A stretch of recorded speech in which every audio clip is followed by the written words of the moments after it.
कहते हैं इंसान जब अपने चारों तरफ से परेशानी से घिर जाता है तो उसी परेशानी को दूर करने के लिए वह जल्दबाजी में गलत फैसला ले लेता है, जिस वजह से उसका घर परिवार भी पूरी तरह से तहस महस भी हो जाता है। आज की घटना में सेम ऐसा ही हो जाता है, जिस वजह से एक महिला इस दुनिया को छोड़ के चली जाती है।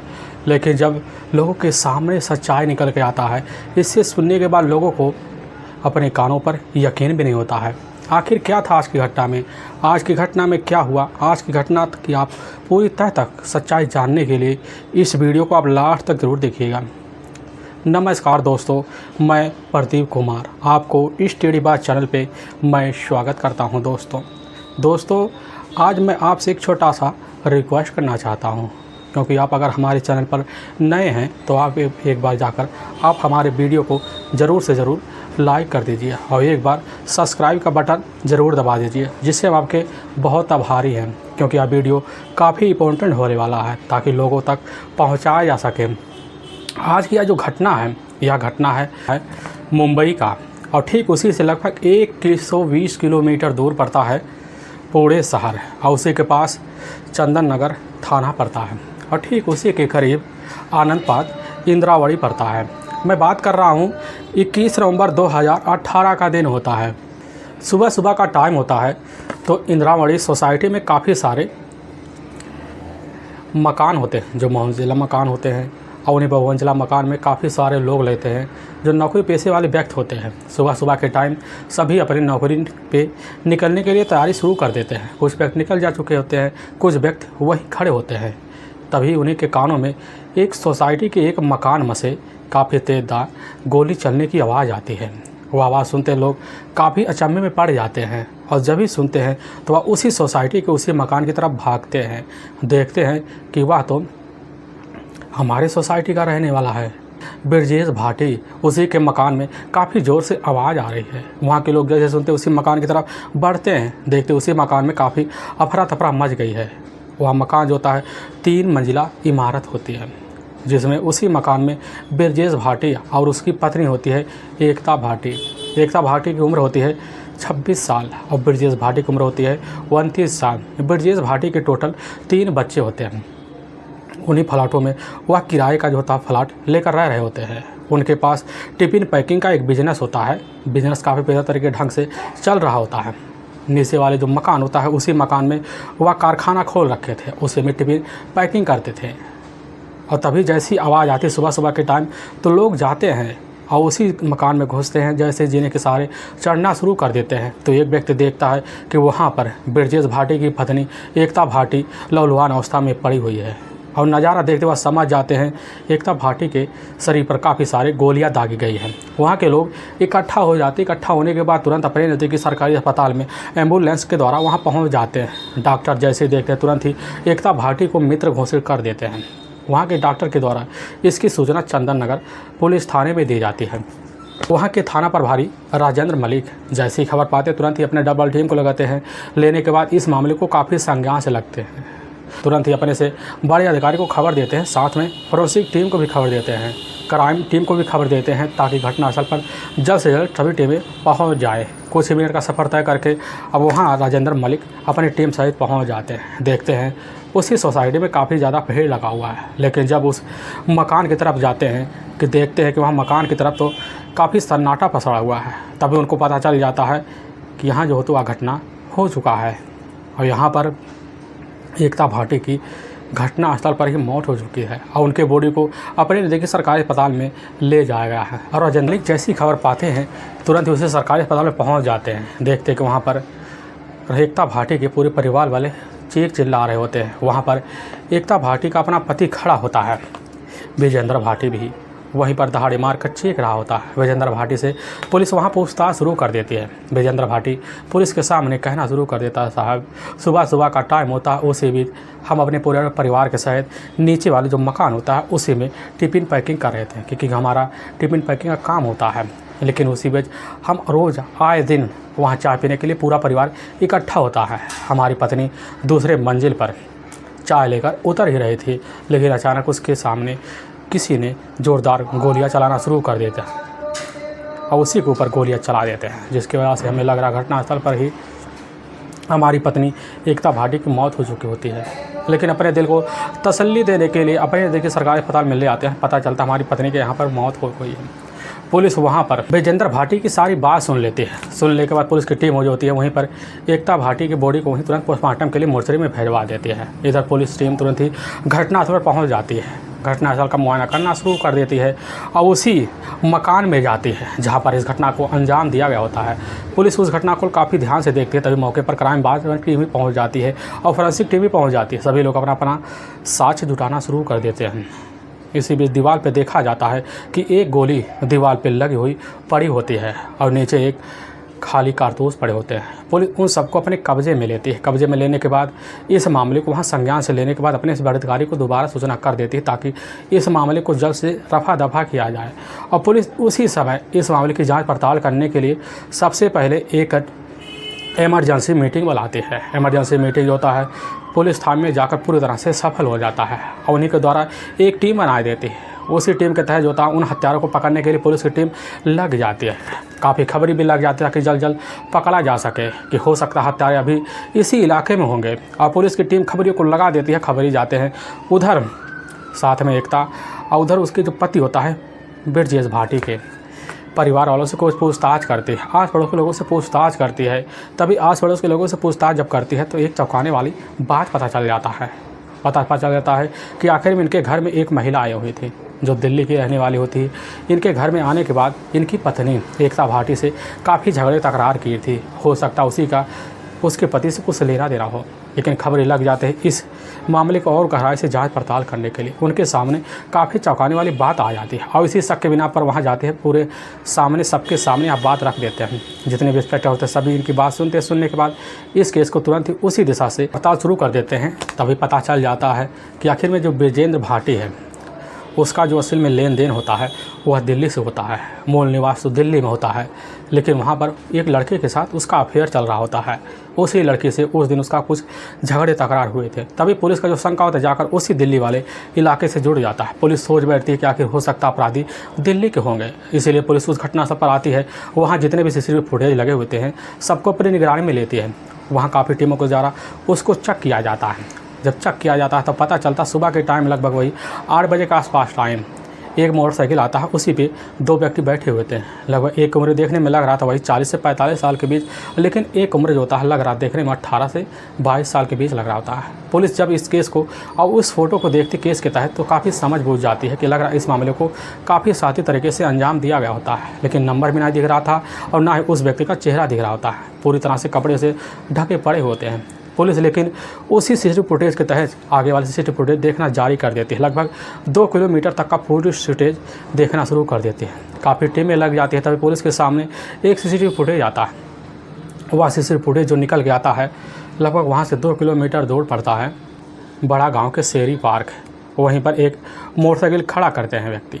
वह व्यक्ति कोई और नहीं तो वह व्यक्ति वही होते हैं जो मुंह में गमछा लपेटे हुए होते हैं। गमछा जाकर पर वहीं खोल देते हैं और पुलिस उनकी वही पहचान कर लेती है। लेकिन पुलिस जब उस बाइक के पास पहुंचती है पता लगता बाइक जो था उसी पार्क में तो खड़ा हुआ है। पुलिस उस बाइक को अपने कब्जे में लेती है। लेकिन जब बाइक के बारे में जांच पड़ताल करती है, काफ़ी लोगों से पूछताछ करती है, पता चलता है बाइक तो इसी इलाके का चोरी किया हुआ बाइक है।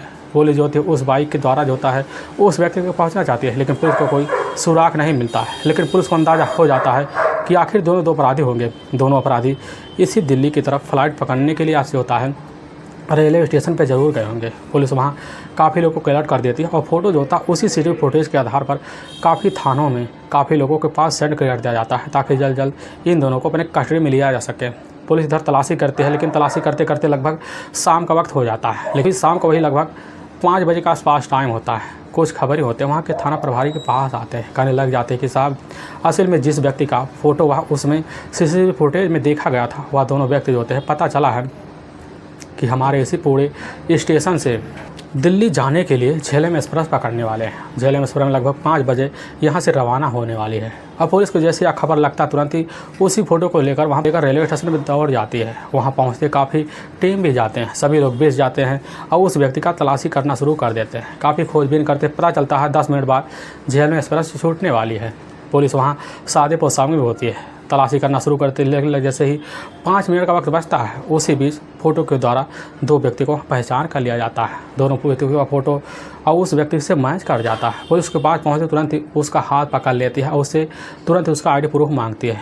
जो व्यक्ति होता है बड़ा वाला अपने जेब में ID प्रूफ निकालने के लिए हाथ डालता है, लेकिन उसके जेब से रिवाल्वर निकालता है और रिवाल्वर निकालने के बाद तुरंत ही वहाँ फायरिंग करना शुरू कर देता है। फायरिंग की आवाज़ सुनकर लोगों में भगदड़ हो जाती है। वहाँ के DSP होते हैं, DSP जैसे ही पकड़ने की कोशिश करते हैं तो उनके कंधे पर एक गोली लग जाती है, लेकिन वही गोली छिटक कर बगल चली जाती है। वहाँ पर एक व्यक्ति खड़ा होता है जो निर्दोष होता है, वहीं पर उसकी घटनास्थल पर गोली लगने की वजह से ही मौत हो चुकी होती है, लेकिन अस्पताल जब ले जाए जाते हैं वहाँ पर उसको पहले से मृत घोषित कर देते हैं। इधर पुलिस इस मामले को उस समय काफ़ी अफरा तफरी के तहत संज्ञान में लेना शुरू कर देती है। वहाँ पकड़ने के लिए काफ़ी मेहनत करती है, दोनों भागना शुरू कर देते हैं। लगभग दौड़ाते दौड़ाते पूरा जो होता है स्टेशन पार कर जाते हैं और जैसे वहाँ चेक इन के पास जहाँ पर पुलिस का चेक इन लगा हुआ था वहाँ पहुँचते हैं। पहुँचने के बाद पुलिस के द्वारा खबर उनको लग जाता है। उसी फ़ोटो के तहत दोनों को अपने कस्टडी में लेते हैं। लेने के बाद पुलिस की टीम वहीं पर उनसे पूछताछ करती है। पता एक व्यक्ति का नाम होता है शिवा उर्फ शिवलाल और उसका अपना छोटा बेटा होता है जिसकी उम्र लगभग 19 साल के आसपास होता है, जिसका नाम होता है मुकेश उर्फ वांटी। पुलिस को जैसे इन दोनों के बारे में पता चलता है, पता चलने के बाद पुलिस इन दोनों को थाने ले आती है और इन दोनों को उस हत्या के बारे में, एकता भाटी की हत्या के बारे में पूछताछ शुरू कर देती है। पुलिस के सामने बिना केसी दे के दोनों टूट जाते हैं, लेकिन पुलिस के सामने जो सच्चाई रखते हैं इससे सुनने के बाद पुलिस को तो पैरों तले ज़मीन खिसक जाती है। असल में इस घटना की जो शुरुआत होती है यह शुरुआत होती है मात्र 5 साल पहले। एकता भाटी और साथ में उसका अपना जो पति होता है विजेंद्र उर्फ ब्रजेश भाटी, दोनों दिल्ली में ही रहा करते थे। विजेंद्र भाटी अपनी नौकरी की तलाशी कर रहा होता है। जब नौकरी की तलाशी कर रहा था उसी बीच उसको नौकरी उसके हिसाब से नहीं मिलता है।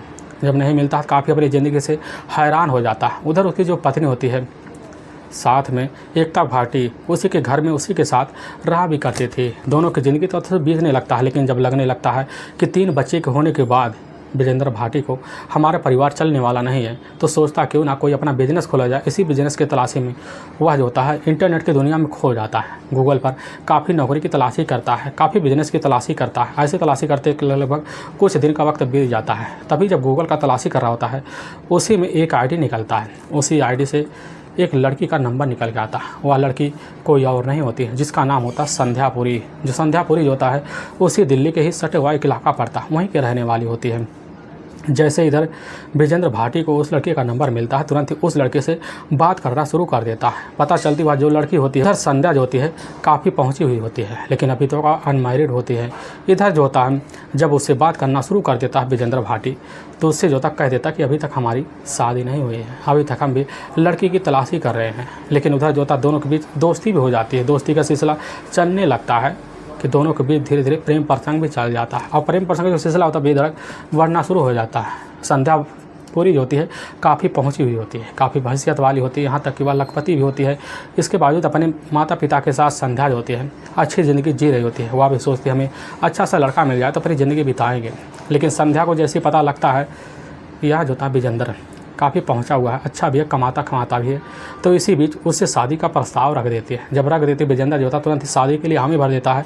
इधर दोनों के बीच अब रिश्ता भी चलना शुरू हो जाता है क्योंकि संध्या को विश्वास होता कभी न कभी हमारी शादी होगी।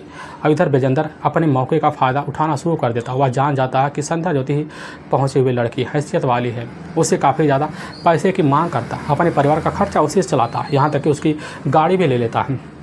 गाड़ी विश्वास करके संध्या विजेंद्र को दे देती है। विजेंद्र उसी गाड़ी का फ़ायदा उठाकर अपने किसी यार के साथ, किसी दोस्तों के साथ घूमना शुरू कर देता है। लेकिन वक्त गुजरने लगता है। लेकिन इधर जब संध्या अब विजेंद्र के ऊपर दबाव मानना शादी के लिए शुरू कर देती है तो विजेंद्र काफ़ी अचंभा रह जाता है। कहता ठीक है समय आएगा तो बता लेंगे। लेकिन जब काफ़ी बार बार दबाव विजेंद्र के ऊपर इधर संध्या मारती है तो विजेंद्र काफ़ी ज़्यादा परेशान हो जाता है। इसी परेशानी को दूर करने के लिए वह फैसला लेता है अपनी पत्नी एकता और साथ में अपने 3 बच्चों और साथ में अपने पिता को लेकर तुरंत ही पुणे के लिए निकल जाता है। वह जो कार होता है वह बेच कर अपने पास पैसा रख लेता है, लेकिन चला जाता वहाँ पर एक अच्छे से इलाके में सेटलमेंट हो जाता है और तभी जाकर उसी चंदन नगर कस्बे के पास मौके पर नौकरी करना शुरू कर देता। उसको लगने लगता हमारे परिवार की जिम्मेदारी खर्चा बर्चा इस नौकरी से चलने वाला नहीं है। उसके कुछ दोस्त होते हैं उसको हिदायत देते क्यों ना तुम एक टिफ़िन पैकिंग का काम कर लो। यहाँ पर काफ़ी ज़्यादा उससे फ़ायदे भी है। यह बात विजेंद्र अपने दोस्त के द्वारा पता जब पाता है उसी बिज़नेस को बढ़ाना शुरू कर देता है। पहले वह बिज़नेस उसको पहले कठिन लगता है, लेकिन जब पैसे आना शुरू हो जाते हैं पूरे परिवार के साथ उस बिज़नेस में लग जाता है। काफ़ी सारे मुनाफे आने लगते हैं। उसके पास बड़ी बड़ी कंपनियों से टिफ़िन पैकिंग के आर्डर आने लगते हैं, काफ़ी मॉलों से आर्डर आने लगते हैं, काफ़ी सारे अब पैसे आमदनी होने लगते हैं। आने की वजह से विजेंद्र भी सोचने लग जाता है हमारी ज़िंदगी अब इससे चल रही है, इसीलिए वह फैसला लेता है तुरंत जाकर लगभग घटना से मात्र 1 साल पहले धनदेव बिल्डिंग फ्लैट होता है उसी में जाकर 3 मकान वह किराए पर ले लेता है। और जब ले लेता उसी मकान में जाकर अपने पूरे परिवार अपनी पत्नी एकता के साथ रहना शुरू कर देता है। निचले वाले जो प्लाट होता है मकान होता है उसी मकान में अपना डेकिन वाला पैकिंग का हाल सा होता है, उसी में जाकर बिजनेस खोल लेता है। और उसका पूरा का पूरा जो परिवार होता है उसी फ्लैट में दूसरे वाले मकान में पूरी जिम्मेदारी के साथ रहा भी करते थे। पूरे परिवार खाना पीना खाकर उसी नीचे वाले फ्लैट में उसी बिजनेस में शामिल होने के लिए आए दिन चले आते थे। अब बिजनेस बेहतर तरीके ढंग से चलना शुरू हो जाता है। इधर संध्या को लगने लगता है कि आखिर वह विजेंद्र चला कहाँ गया, और उसकी तलाशी करते करते काफ़ी ज़्यादा हैरान हो जाती है। लेकिन तभी उसको कुछ लोगों के द्वारा पता चल जाता है असल में विजेंद्र जो होता है एक शादीशुदा है। और जैसे ही यह बात उधर संध्या सुनती है तो उसके ऐसे लगता है कि ज़मीन पैरों तले से एकदम खिसक सी गई। काफ़ी शाम से ज़्यादा सोच नहीं पाती आखिर हमारा प्रेमी हमें किस तरह धोखा दे सकता है। और जब यह बात सुनती है संध्या उसी समय फैसला ले लेती है जिसने भी हमें धोखा दिया, जिसने भी हमारे शरीर के साथ खिलवाड़ किया है उसकी ज़िंदगी हमेशा हमेशा के लिए तबाह कर दिया। और इसी फिराक में संध्या लग जाती है, तलाशी करती है। तलाशी करते करते लगभग 6 महीने का वक्त बीत जाता है। तभी उसके कुछ हितैषी होते हैं जो विजेंद्र के होते हैं, उसके हितैषी के द्वारा पता चल जाता संध्या को कि इस समय पुणे के ही उसी चंदन नगर के इलाके में अपने परिवार सहित रह रहा है। और जैसे संध्या पता पाती है तुरंत ही वहीं से टिकट बुक करवाने के बाद पूरे शहर पहुंच जाती है और उत्तम नगर के उसी इलाके में पहुंच जाती है जहां पर विजेंद्र अपने परिवार सहित रहता है। और उसके कमरे पर धमक जाती है और धमक जाती है वहीं पर उसकी पत्नी एकता खड़ी होती है। एकता के सामने बेबाक जो होता है उधर संध्या पूरी बात कह बैठती है। एकता तो सुनती है एक बार चौंक से जाती है, लेकिन एकता अपनी पत्नी की बातों पर वहीं विश्वास करना शुरू कर देती है क्योंकि यहाँ पर उसका पति विजेंद्र भी खड़ा होता, कहने लग जाता ऐसा कुछ नहीं, या झूठ बोल रही है, जो कुछ है सब हमारा है। लेकिन संध्या को लगने लगता कि हमारा प्रेमी जो है पूरी तरह से अपना फ़ायदा के लिए कुछ भी करने के लिए तैयार है। एकता उधर जो थी संध्या से काफ़ी झगड़े तगड़ा शुरू कर देती है। यहाँ तक एकता उससे संध्या को धक्के मार से वहाँ से निकाल देती है और संध्या वहाँ से चली जाती है। आने के बाद दिल्ली में जब रहना शुरू कर उसको लगने लगता हमारे प्रेमी ने हमारी ज़िंदगी के साथ खिलवाड़ किया है। तुरंत ही अपने नज़दीकी पुलिस थाने उत्तम जाती है। उत्तम नगर जाने के बाद वहाँ अपने प्रेमी विजेंद्र के ऊपर शोषण का आरोप लगाकर मुकदमा दर्ज करवा देती है और पुलिस तुरंत एक्शन में आ जाती है। आने के बाद पूरे शहर जाती है, वहाँ से ही विजेंद्र को कश्मीर जब थाने आते है उसके ऊपर मुकदमा दायर कर दिया जाता है और केस चलता है। केस के तहत जो होता है इधर विजेंद्र हमेशा हमेशा के लिए जेल के सलाखों के पीछे ही पहुंच जाता है। लेकिन उसके कुछ ऐसी है जो उसके बेल पे रिहा करवा लेते हैं। जब रिहा होकर घर जाता है फिर अपनी ज़िंदगी जीना शुरू कर देता है। लेकिन इधर जैसे ही अब संध्या को पता चला दोबारा छूट गया है, संध्या जो होती समझ जाती है कि अब उसको तो हम जीने नहीं देंगे, भले अपनी ज़िंदगी आराम से जीने की कोशिश करेगा। संध्या तुरंत ही दोबारा जाती है, उसके उसी इलाके में पहुंच जाती है, उसको धमकाना शुरू कहने लग जाती है हमारे कार है और सारे जो पैसे तुमने लिए हैं सब हमें वापस कर दो, नहीं तुम्हारे लिए अच्छा नहीं होगा।